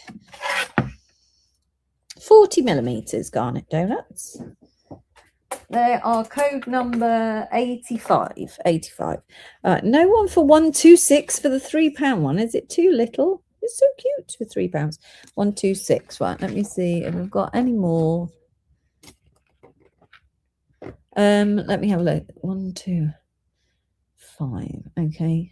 I've got these 2 little ones as well that we can sort of pop together. I'll do both of these ones for £6.50. £6.50 for those 2. 126 for Hillier. And then I've got £6.50. Let's do these 2 for £6.50 is 127.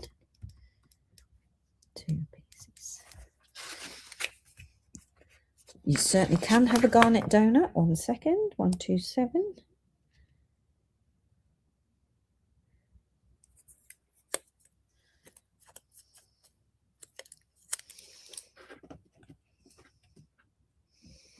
Right. Okay. 127 has got to Karen Burrows. Thank you. Burrows and a donut. Let me go back to the donuts.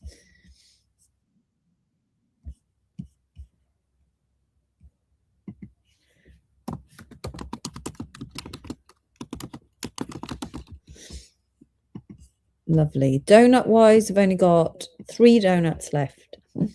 Only 3. Right. Those were those ones, strangely enough. And now I've got others. Just 1 second. I'll just try and move them all off my desk before I make a mess of them.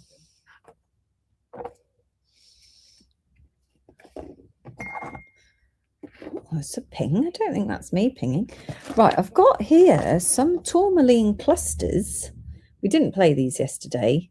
So these are the ones that haven't got the perfect formation of the feldspar, but they're just lovely little clusters of tourmaline. It's very cute, isn't it? Look at that. Well, there's a large tourmaline.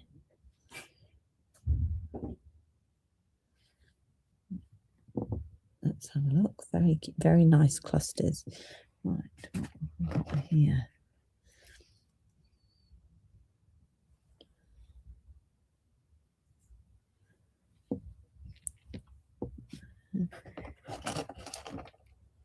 Just 1 second. Do you still have the garnet donuts and the price? Yep, just 1 sec and I'll do the garnet donuts. They're beautiful. Right, so this size, let's do this at 6.50, this one at 5, and these ones at 3. So I'll give you a code for the 6.50 ones, but you could get any one. So there's going to be 3 at 6.50. The code is 128, so it could be any of those 3. 128.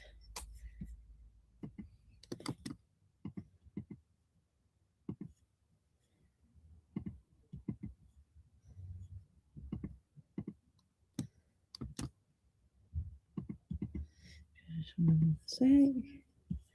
128 for Shazane.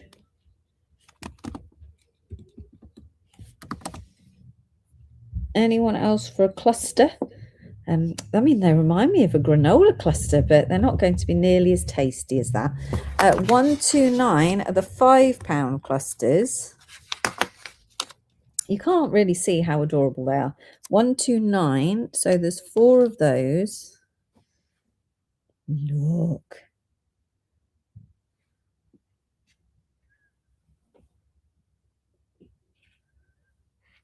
They are beautiful.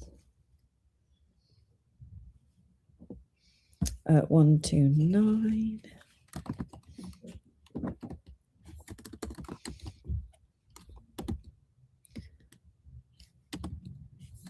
And then 130 will be the £3 black tourmalines. Plus you'd have no teeth left, Christine says. Yes, teeth might not be very happy. 130.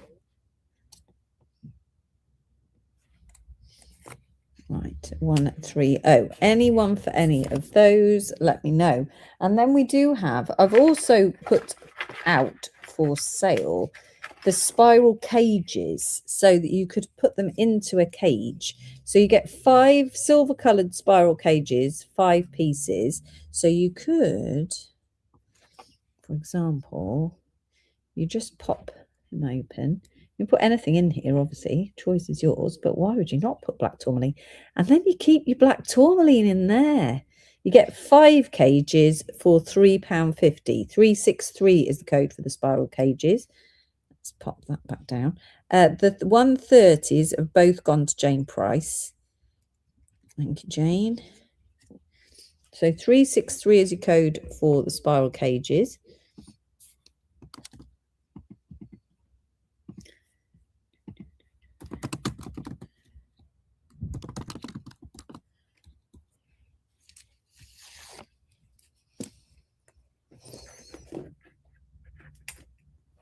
Those ones, 363s.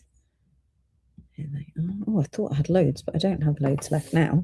One for Arlene.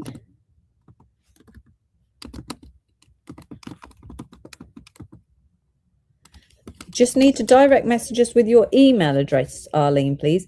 Or you might be Arlene, who's sometimes on Facebook. If you could just let us know, that would be great. Hazel for 1 and Karen Hanson for 1. Anyone else for a 363? Very handy. You can make things like wind charms, sun catchers, toilet light pools, all sorts of things. They are really handy. They've been a big seller over the years. Oh, we have you on Facebook. Jolly good. Lovely. Right, so I'm going to put these away then. Come on.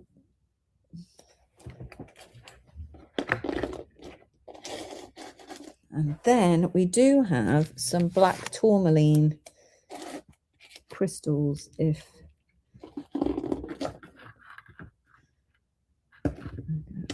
Which ones to show you? Over there. So many. We've got a couple of chunky ones, so let's do those. These are the chunky black tourmaline crystals. So again, nice crystals. These ones were doing $9.50 each. So I've got 2 of those. You just need a smallish piece, but these are not the dinky ones. $9.50 each. Let's just put that there.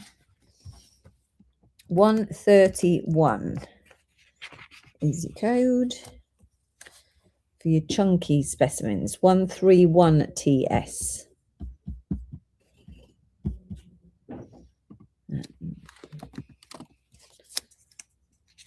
So they have got the termination that you'd expect here with the 3 sections on the termination, and they're just a nice crystal formation. Again, that really high luster. This one's got a twin. It's been grown on some feldspar, and the same for this one.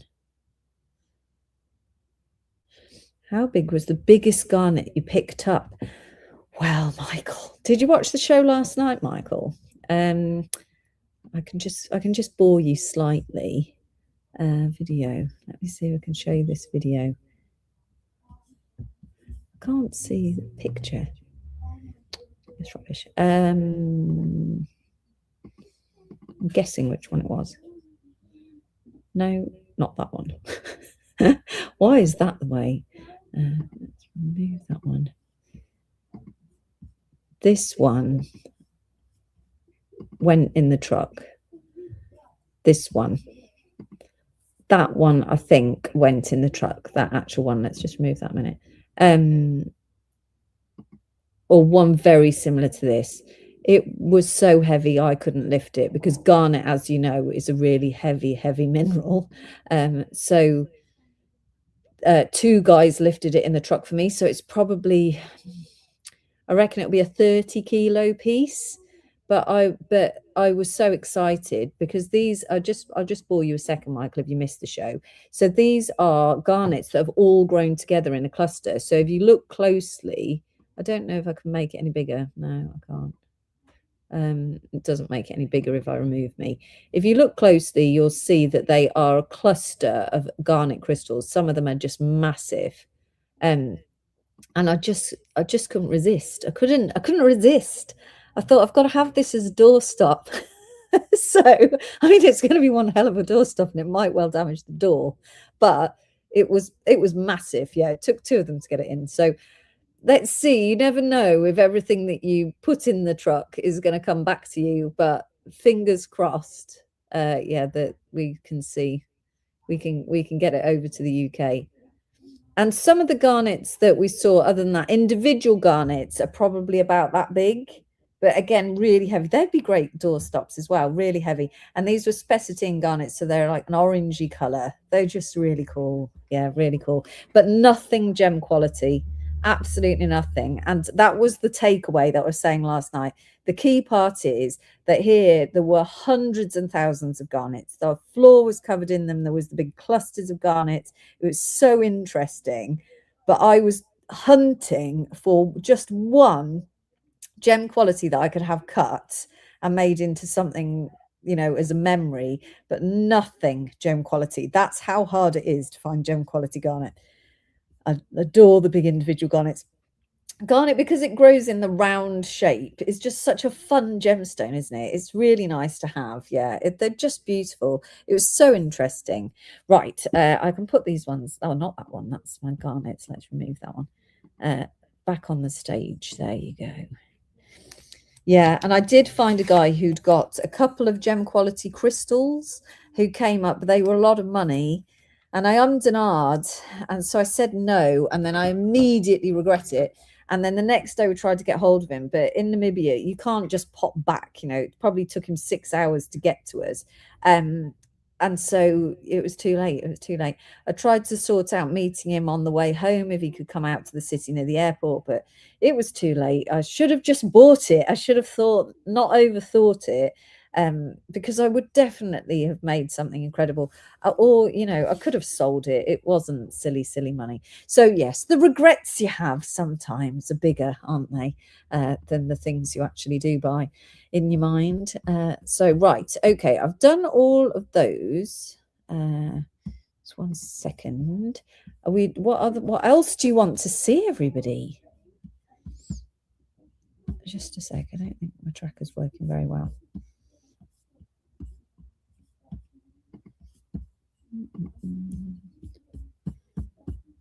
No, it is. Right, okay. What else do you want to see? I've got specular hematite. I just have to ask Lisa for that. That was all of my Namibia finds. So hopefully if the shipment lands, we can find some more cool stuff in the shipment, but I don't know when that'll be. I think it will be months and months before that gets here. So I can review anything that you want. We could go through the pairs of cabs if you want to look at pairs of cabs. We've got other cabs. From here, I can see handbags, dice, stretchy bracelets. What else can I see? So many gemstones, amethyst clusters. I've got a petrified wood slice that's really awesome over there. So anything that you want. Can we see some of the pairs? You weren't in last week where you were listening. Were you busy? I remember you messaging. Let me find the pairs. Let me see if Lisa's got them. While I'm there, I will see if I can find specular hematite. So just stay with me. I'm coming back.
Oh, sorry, I don't have. Oh, I do have the cup. Sorry, I'm just getting my coffee order in. 1 second. Thank you very much. Coffee or tea? Coffee, please. Coffee? Yes. Oh, what do you want? Just milky. No sugar. No sugar, thanks. No. Not very strong. No, strong. Yeah, strong. Yeah. Strong with no sugar. Although I have started to drink coffee, sorry, without the milk. I'm getting very tough in my coffee antics. Coffee without the milk, that's it. On the road to no return, I think. Right, 1 second.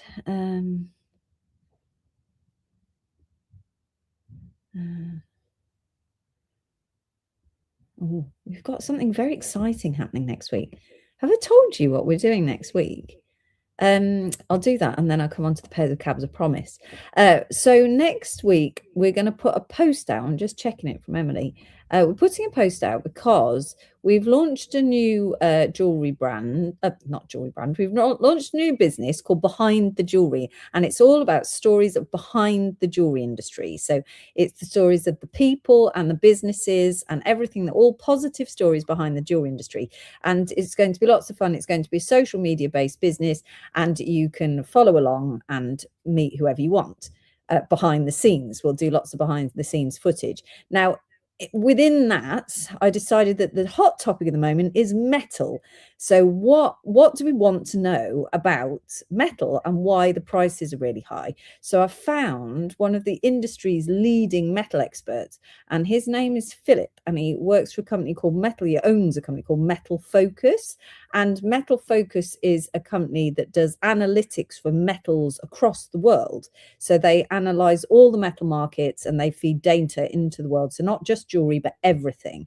So we're interviewing Philip on the 9th of February, and we can ask him anything we want. So we're going to put a post out across our social media channels asking, what would you like to know? Because we can ask him anything. So we need to know what you want us to ask him. So we're going to interview him and film it. It will then be released as a podcast, and then a week later released as a full YouTube video, the interview. So you can ask him anything you want about the precious metals industries. So my leading questions are going to be, why are the metal prices, so the gold and silver prices particularly, so high? What is driving that? And then what sort of what is he thinking is likely to happen in the future? So we're going to ask him lots of questions like that. But if you have any questions about precious metals and the from the pricing through to anything you want to know, let's ask him. So Emily's just sent me the graphics for that post. Yeah, it's looking good. It's looking good. So how exciting. What date is our birthday party? And we're having a birthday party, which you're all invited to. Our birthday party is on the 21st of March. So the 21st of March is our 6th birthday, and we're going to open the shop for the day, and you can come visit us. There's no fee to come. Other events that we've done before, you have to pay to attend. We just ask you please to book in. We're going to send out invitations. We'll probably come out next week, and you just ask us, you just book in and secure your place. So it is limited space because we're not the biggest shop in the world, and we're not really a shop, really. Anyone who's been here knows that we're not a shop. We're not set up like a shop. We're more of a warehouse, and we just maneuver everything to make it more shoppable. We have secured Gemma Crow. Gemma's going to come and do a bit of crafting. If you want to bring your craft stuff and sit and do a bit of crafting for a couple of hours, you can do. And just come, and we're going to have the spin the wheel game. If you want to spin the wheel yourself and see what you get, and the lucky dip box out and all the fun things. So you can just come, have a bit of fun, say hi and happy birthday, buy some gemstones, and then go home. So that's going to be the 21st of March, and between 10 and 3, I think that's when the shop will be open. So I hope you can all come to that. You will get the invites out soon. So I can't wait to hear what he has to say, Tracy. But what do you want to know? I mean, to you, Tracy, what is important? What would you like to know? When I was at my goldsmithing class a couple of weeks ago, some of the guys in there, so they're jewelers, were saying that they're thinking of shutting their websites because they can't keep up with the price changing. So they'd rather it calm down, and then they'll come, they're just doing events, and then they'll come back when the metal prices are more sustainable, so they don't keep on having to change the price. So things like that. That's what we need, real people who work with metal to ask the questions to Philip, because normally he works at a very high level, talking to all the really important people of the world about investments and data and analytics. But we want to know the nitty gritty, down to earth, day to day stuff, don't we? So I think gold has gone up due to unstable governments in the world. I think that is a factor, but let's find out what is the truth, because you get fed all this stuff on social media all the time with people speculating this and this. And as we know on social media, people can just make it up and everyone believes them. So we're going to ask the expert. I know what was going to ask. You got sent another calendar the other day. I already have one. So thank you very much, Annie. You've been sent another calendar, Tony, because there was a misprint on the original calendar. So we had to reprint them and send them all out. So many apologies. As you can imagine, that was a very expensive misprint on our part. So we have reissued you a new calendar with apology. Desi said it crashed yesterday. Not sure if the orange man said something to trigger it. Quite possibly. I think he's accountable for quite a lot as well. So I need to know what you need to know, what you want to know. You can ask him anything you want about precious metals. So get your thinking caps on. The post, it's going to be a post, a carousel where I'm going to try and do a reel asking you what we want to know, because we need your input. We can't do it. There's no point in me getting the experts in and just asking the things I want to know, because that's not going to help you. And the whole point behind the jewelry is to help you understand the industry, or to guide you if you want to find a new supplier or you want some knowledge on this or that. It's whatever we want it to be. It's a collective for all of us.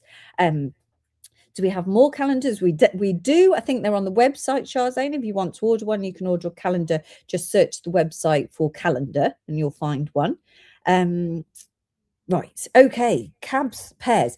Anne-Marie, we don't have any specular hematite, but if you want to direct message in, I can put it on my shopping list for you. And to know what you want it for would be useful, so I know what sort of size to get and whether to get it coated so that you could use it in jewelry. Because if you don't get it coated, it's so powdery that all the speckles will come off on your hands, so you wouldn't be able to use it in jewelry. Whereas if we put a resin coating over it, you can actually use it. So let me know what you're thinking. Well, Elysian, as soon as we put this post out, if you could please put them in there, because we need it to get some traction. Share the posts far and wide. Everything for Behind the Jewelry, share it, because it is for everybody. So we've only got let me just check. Followers wise, 181 followers, but we've only actually been going for 2 weeks. So to get 181 followers on Instagram in 2 weeks isn't too bad. We're getting there. It's not all about the followers. And I don't know on Facebook. I can't look that data up. So it's hard to find on Facebook. Behind the Jewelry is hard to find. They're really mean. You can't just search it and it pops up. It's very, very strange. It knows it's connected to us because it puts us up there, but it's not pushing it so it's easy to find. Were you going to tease us with the new pieces? I was, Christine. Let me write that down. You Aravite. Yes, let's do that. Right. Okay. So yeah, anything you want to know. And once we've done metal, so then once I'd said I was going to interview Philip, somebody contacted me and said, would you like to interview a platinum specialist? I was like, I would like to interview everybody, but let me just do one first and see how that goes.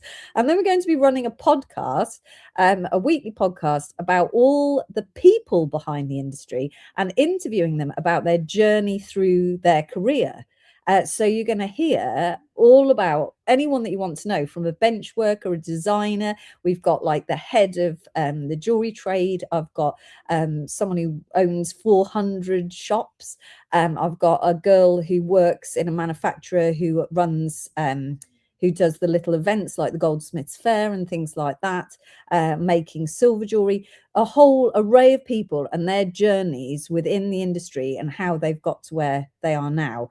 So we're going to try and tell all these stories of all these voices. So if you know anyone who wants to come on it, or you think I'd really like to know about that, we're going to find you an expert and we're going to find out the answer from the horse's mouth. So you know it's all true. It's not internet bollocks.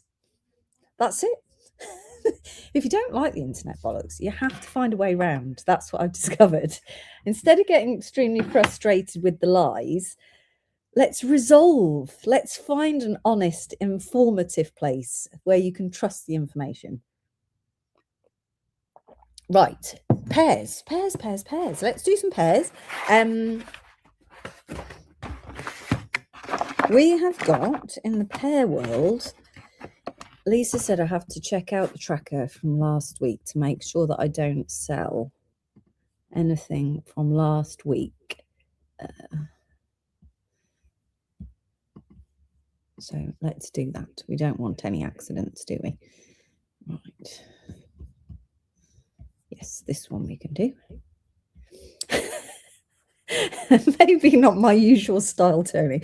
I do try really hard not to swear on the lives, but there's no other way of putting it, is there really? What do they call it in the fitness industry? I can't remember now. I heard that on a podcast, what they call it. I can't remember now. But it was a similar thing where people just make stuff up to make you watch the video. And there's just too much of it. And I get very frustrated, as you all know. Right, so how am I going to do this? I feel like if I change the colour, just a second, I'm trying to get my brain to decide. Oh, that's not the answer.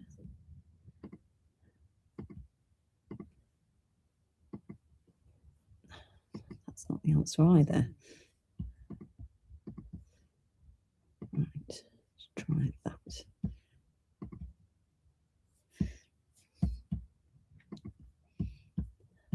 Okay. That's why I asked you about purple diamonds. I'd love to find some purple diamonds, Mary. We'd all be very rich. Right, let me go back to this screen. Let's put it back on. Right, add to stage. Here we go. We're going to start with Thulite cabs. Thulite is beautiful material from Norway, I think. So these are your pairs of cabs. I've only got 1, 2, 3 drilled and 1 undrilled left in the Thulites. So I will show you them, and then you just need to put the number really. So 545, these are £8 a pair, that one. 538 for your rounds, and 542 for this shape. I don't know what that shape's called. 542.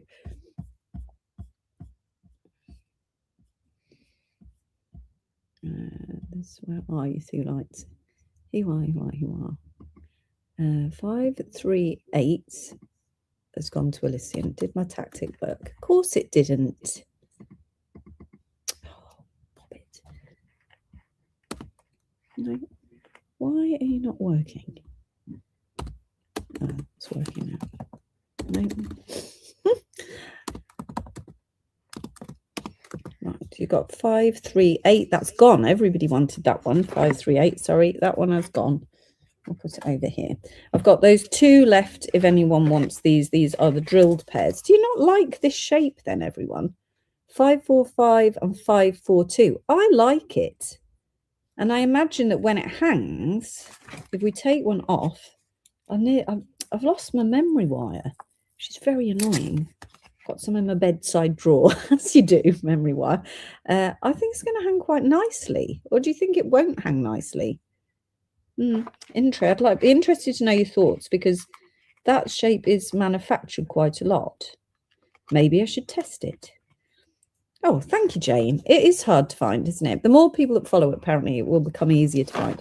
So that one is 545. Tony likes the shape. Good. Well, it's not just me.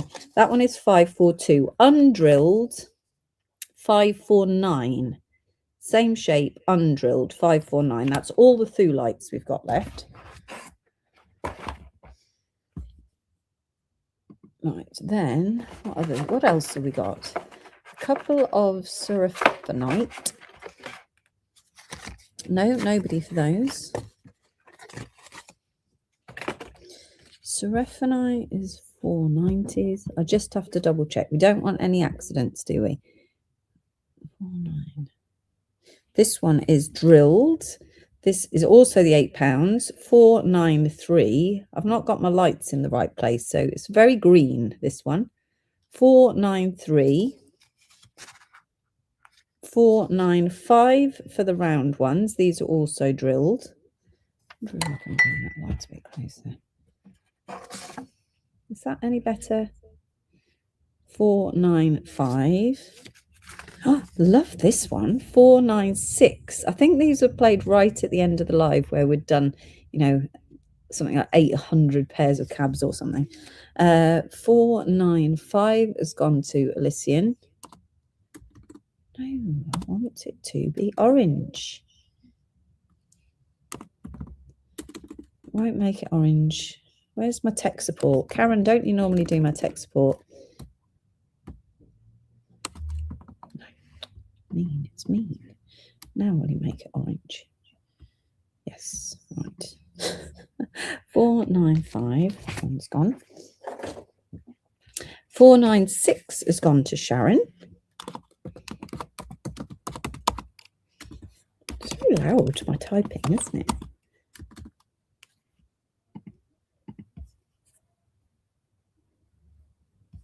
Yep, that one's gone. 496.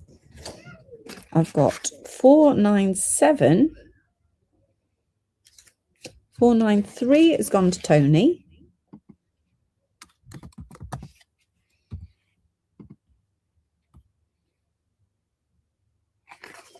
That one's gone. Oh, 499. 499. And this one is, oh no, it is drilled. This one is also drilled. 500. We don't have a lot of undrilled ones left. 500. 497 has gone to Elysian.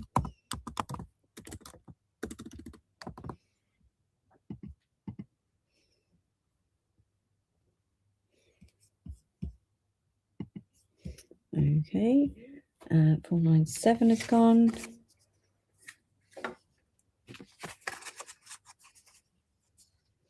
499 and 500. 500 has gone to Tony.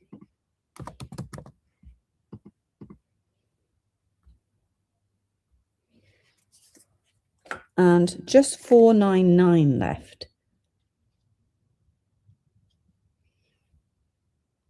Oh, it's so pretty. Anyone? Just going over there. Wild Horse Jasper. There's a few more of these ones left. Can I have one of the drilled through light? We can. Any preference on which one, Shahzane? 545 and 542. 545 is at the top and 542 at the bottom. Let me know. Right, so that is undrilled. That is undrilled. That is undrilled. Right, drills. This is Wild Horse Jasper. I love this. 561. These are £8 a pair as well. They're a little bit larger, these. So to give you an idea, that is about 20 millimetre. 542 has gone to Shahzane.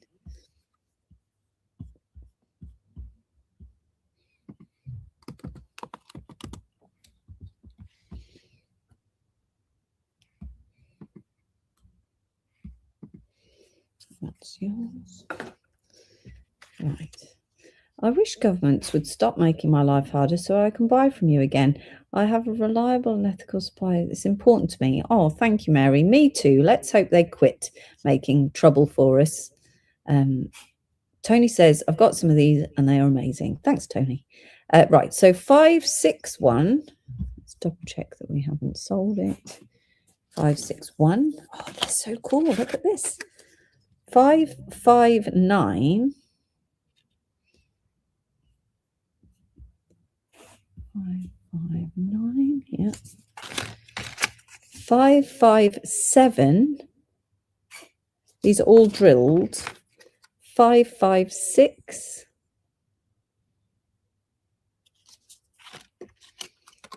554. 553. This is an unusual shape. 553 and 552. Nice and bulbous, wasn't it? 556 has gone to Sharon.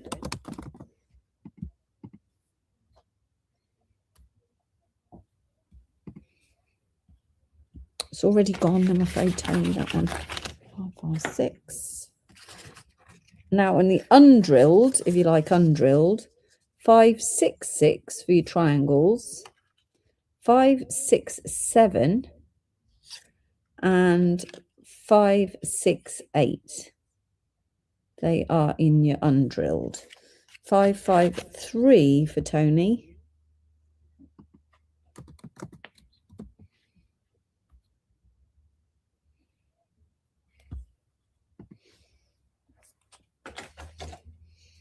Lovely. Right. I'll show them to you in pairs in case you're thinking. 552, 554,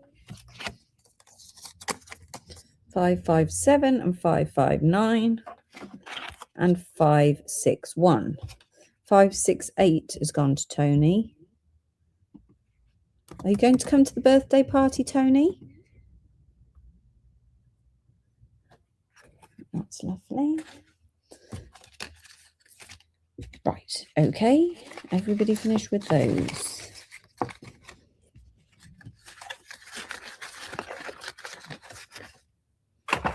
Right. Then we do have some spiny oyster. I'll do a couple of these because these are at a higher price point, because they are just at a higher price point. The material is higher. So let's play these. These are $16.50 a pair, 348. 559 has gone to Anne-Marie.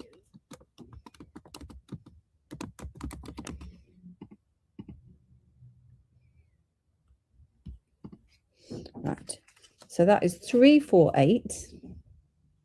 So these are a constructor material, 349, with your spiny oyster shell, which is the orange and white, turquoise, which is the turquoise, and copper. That's how they work. And they are reconstituted. So they put them back together. 349. This is a massive seller in our jewelry lines. Absolutely massive. And we've done them in cabs for years. I appreciate they're at a higher price point, but they still sell. 350. Yes, I've got white scholarite. They just don't come across on screen, Elysian. It's so frustrating. 357, look at that.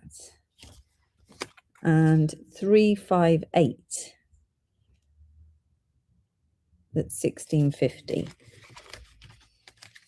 Not as easy to get you. I did look up train fares yesterday and they're not cheap. So to get to us, Tony, you need to get to Birmingham. Can you get to Birmingham?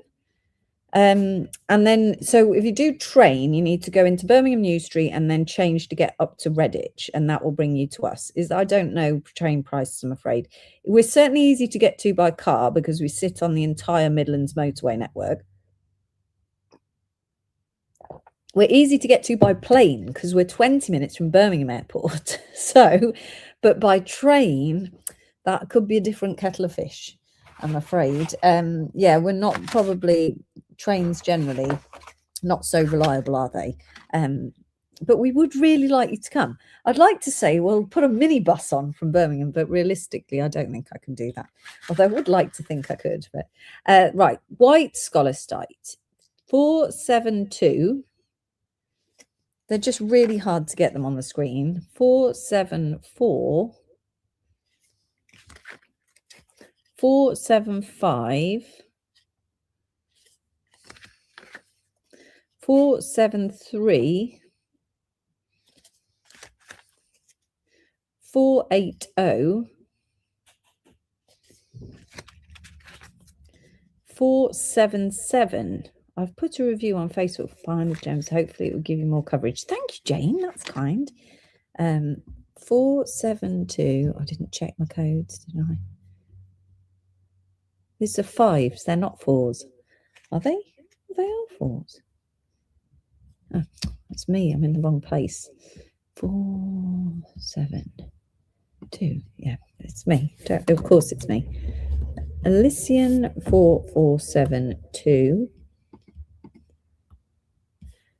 I've got 475 for Sharon.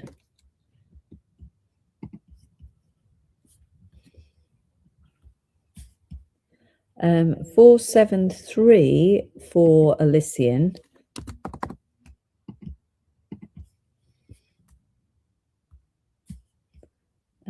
477 for Elysian.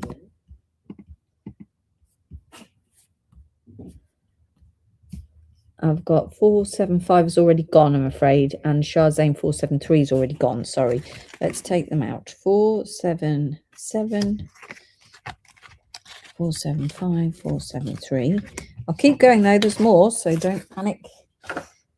This one is 478, 479. I'm going to have to go from Bude to Exeter, Exeter to Birmingham, and then Birmingham to you. Then also find accommodation. 484 is not drilled.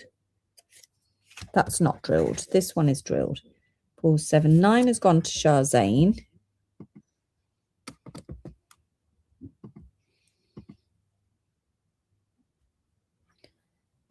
479. Maybe change the background of the color card. Yeah, we've tried. We do sometimes do that, Mary. It's just when we're trying to do a massive thing, they all just get stuck in a process. But we should do that. We absolutely should. Right. Any more for anyone? 478 and 480, and then 474 and 472, and then not drilled 484.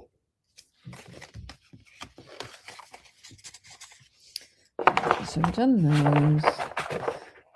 Petersite, I didn't really play because I don't know.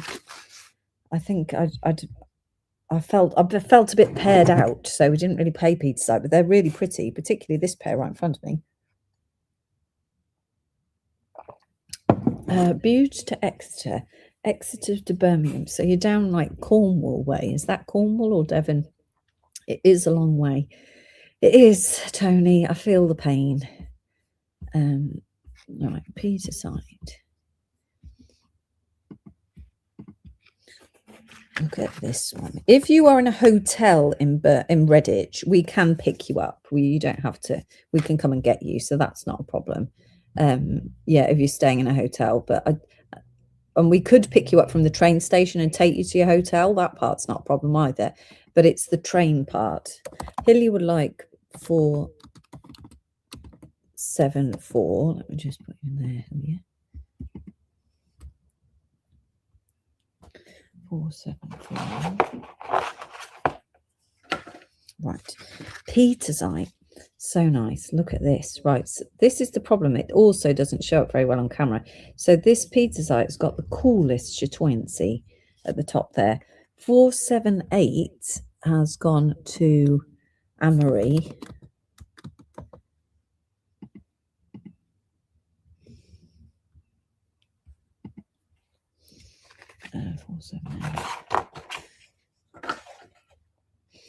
Right, 435. These are only £8 a pair. Petersite is a pricey material, but the lights aren't doing them justice, and you can't see the chatoyancy. But that's a beautiful, beautiful pair. 435. My son says is the Cornwall is the. My son says is the back end of nowhere. It is a special place, Cornwall. 433. This one. 435 has gone to Karen. You're going to love that, Karen.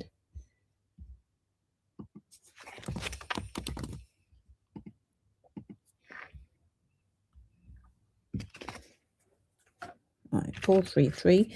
431. This is so nice. 436. They just don't look good on screen, but you're going to love them. You'll love them when you get them back. That's so nice. You see where the blue is there? That is all chatoyant. That's a bit better. That's more what I see. They're really nice. They're just not showing up on screen. 436. 437. Just a minute. Let's do a few and then I'll come into the bids. I'm in the Somerset version on a lane with no name, Hillier says. I think I'd quite like that. 437.